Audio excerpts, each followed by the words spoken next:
पाने को ही प्रेम कहे जग की ये है रीत। प्रेम का सही अर्थ समझाएगी राधा कृष्ण की प्रीत। श्री कृष्ण और राधा जी का प्रेम अपने आप में ही एक मिसाल है। आज भी लोग प्रेमियों को देखकर यह कह देते हैं कि यह दोनों श्री कृष्ण और राधा जी के सम्मान है। राधा कृष्ण की प्रेम कहानी किसी से छुपी नहीं है। उनके अमर प्रेम का उदाहरण आज भी लोग देते हैं। शायद इसीलिए ही श्री कृष्ण से पहले राधा जी का नाम लिया जाता है। किसी ने सच ही कहा है, राधा के सच्चे प्रेम का यह इनाम है, कहना से पहले लोग लेते राधा जी का नाम है। बोलो हर हर राधे। राधा और श्री कृष्ण का प्रेम अपने आप में ही एक मिसाल है, लेकिन इसके बावजूद भी श्री कृष्ण ने राधा जी से शादी नहीं की। पर क्या आप इसकी वजह जानते हैं कि आखिर वह क्या परिस्थिति आन पड़ी थी कि श्री कृष्ण ने राधा जी से विवाह नहीं किया? दोस्तों, आज मैं इस रहस्य से पर्दा उठाऊंगा, लेकिन उससे पहले हमारी वीडियोस देखने वाले 99% लोग हमारे चैनल को सब्सक्राइब ही नहीं करते। अगर आप भी उन 99% लोगों में आते हैं तो चैनल सब्सक्राइब जरूर करें।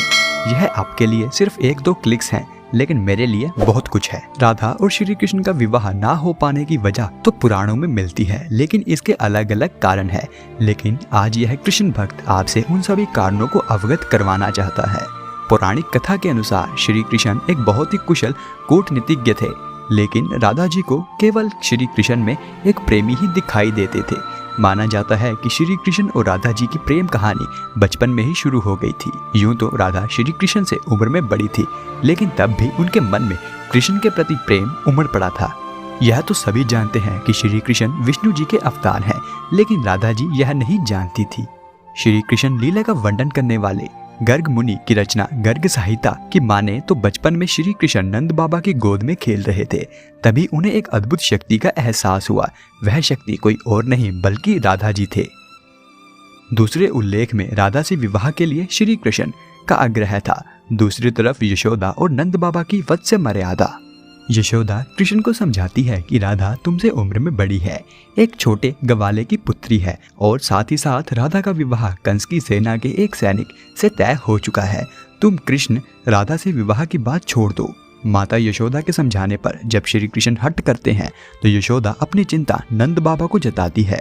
नंद बाबा अपने पुत्र को लेकर गर्ग आचार्य और संदीपनी ऋषि के आश्रम में पहुंचते हैं, जहां संदीपनी ऋषि कृष्ण को समझाते हैं कि उनका जन्म धर्म की रक्षा के लिए हुआ है और वह अपने लक्ष्य से ना भटके। अपने बड़ों की बात सुनकर कृष्ण ने कहा कि मेरा मन तो गायों, ग्वालों और जंगलों में ही लगता है और वह वहीं रहना चाहते हैं।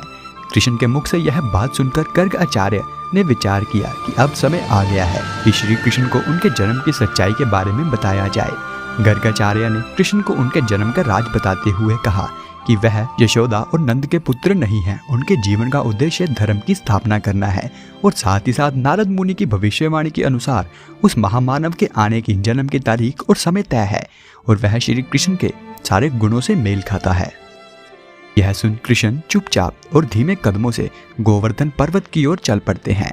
पर्वत की सबसे ऊंची चोटी पर पहुंचकर वह आकाश में डूबते हुए सूर्य की ओर देखते रहे।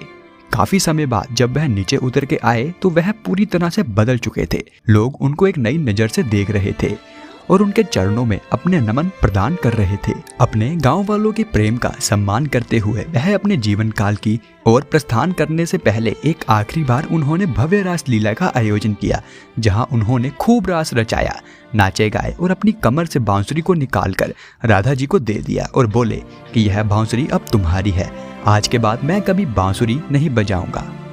राधा समझ चुकी थी कि कृष्ण हमेशा के लिए धर्म के पथ पर निकल चुके हैं।